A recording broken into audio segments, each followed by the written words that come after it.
சாமியே சரணமையப்பா சொன்ன மாதிரி நம்ம பம்பைக்கு வந்துட்டோம்.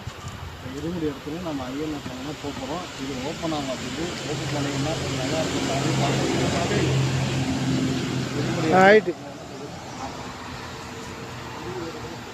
சாமியே சரணமையப்பா சொல்லி அடி ஏறும்போது இந்த தேங்காய் முன்னாடி இருக்கும். அதான் ஐயனை பார்த்து நம்ம முன்னாடி நடக்கும்போது ஐயனோட அருள் கிடைக்கும். ஐயோட அருள். அதான் சாமியே சரணமையப்பா வாங்க போகலாம்.